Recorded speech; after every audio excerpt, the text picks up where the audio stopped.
Hello మిత్రులారా, మీరు రావణాసుర, మహిషాసుర, బకాసుర అనే పేర్లు విన్నారే కానీ ముల్కాసురుడు అనే పేరు ఎప్పుడైనా విన్నారా? నాకు తెలిసి చాలా తక్కువ మంది ఈ పేరు వినే ఉంటారు.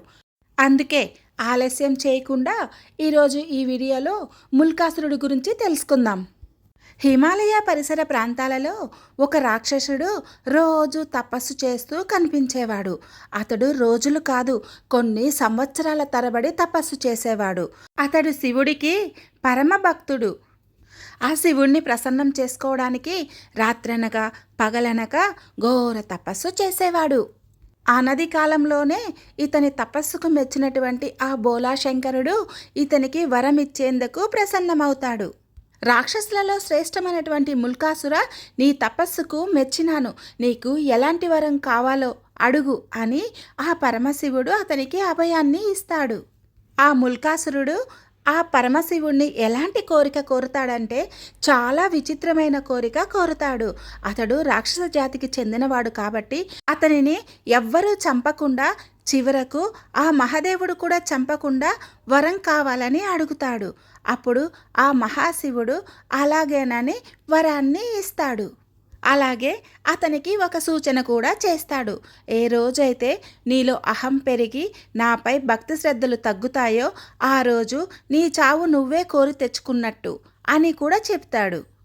అందుకు ఆ ముల్కాసురుడు తనలో తానే నవ్వుకుంటాడు. నా ఆరాధ్య దైవమైనటువంటి ఆ మహాశివుడిని నేను తూలనాడడమా, అది కలలో మాట అని నవ్వుకుంటూ అక్కడి నుంచి వెళ్ళిపోతాడు. ఆ మహాదేవుడు ఇచ్చినటువంటి వరాన్ని అడ్డుగా పెట్టుకొని అతనిలో అహం పెరిగిపోతుంది. అతడు అందరినీ చాలా ఇబ్బంది పెట్టేవాడు. మునులను, దేవతలనే కాకుండా మనుషులను కూడా చాలా ఇబ్బంది పెడుతూ ఉండేవాడు. చివరికి కైలాసం మీదకు కూడా దండయాత్రకు వెళ్ళాలనుకుంటాడు. ఆ బోలాశంకరుడికి పరమ భక్తుడుగా ఉన్నటువంటి ముల్కాసురుడు ఆ శివుడిని తన శత్రువుగా భావిస్తాడు. అతడు ఎవ్వరినీ వదిలిపెట్టకుండా చాలా భయంకరంగా హింసించసాగాడు. అతని హింసను చూసినటువంటి ఆ మహాదేవుడు అతడిని వధించాలని అనుకుంటాడు. అయితే అది ఆ శివునికి కూడా సాధ్యం కాదు కాబట్టి బాగా ఆలోచించి ఆ శివమాయతో ఒక మాయావతిని సృష్టిస్తాడు. ఆ మాయావతి పేరే మోహిని. ఆ మోహిని ఎంతో అందంగా ఉంటుంది. ఆమెను చూడగానే ఎవ్వరు కూడా చూపుని పక్కకి త్రిప్పుకోలేరు, అంత అందంగా ఉంటుంది. ఆ మోహిని ముల్కాసురుడి వద్దకు వెళ్తుంది. అంత అందమైన మోహినిని చూసి కూడా ముల్కాసురుడు ఆమెని అస్సలు పట్టించుకోడు. ఆమె పైన అతనికి మోహమే కలగదు.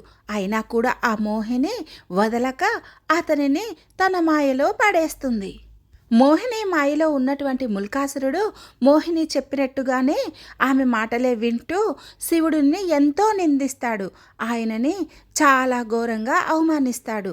ముల్కాసురుడిలో అహం పెరిగి అతడు ఆ బోలాశంకరుని ఎంతగానో నిందిస్తాడు. అతడిలో అహం పెరిగి నిందించినందువలన ఆ బోలాశంకరుడు ముల్కాసురుడికి ఇచ్చినటువంటి మాట నుంచి విముక్తి పొందుతాడు. ఆ తర్వాత ఆ శివభగవానుడు ఆ ముల్కాసురుడిని తన త్రిశూలంతో వధిస్తాడు. తన అహంకారంతో తన పతనాన్ని తానే కోరి తెచ్చుకున్నాడు. తన భక్తి తప్పుదారిలో వెళ్ళినా తనకే ప్రమాదమైంది. అలాగే ఆ దేవుడు ఇచ్చినటువంటి వరాలను ధర్మబద్ధంగా కాకుండా అధర్మానికి ఉపయోగించాడు. అందుకే తన అంతాన్ని తానే కొని తెచ్చుకున్నాడు. ఇది కల్పిత కథ కాదు, మన పురాణాలలో నిలిచినటువంటి ఒక మహాఘట్టం.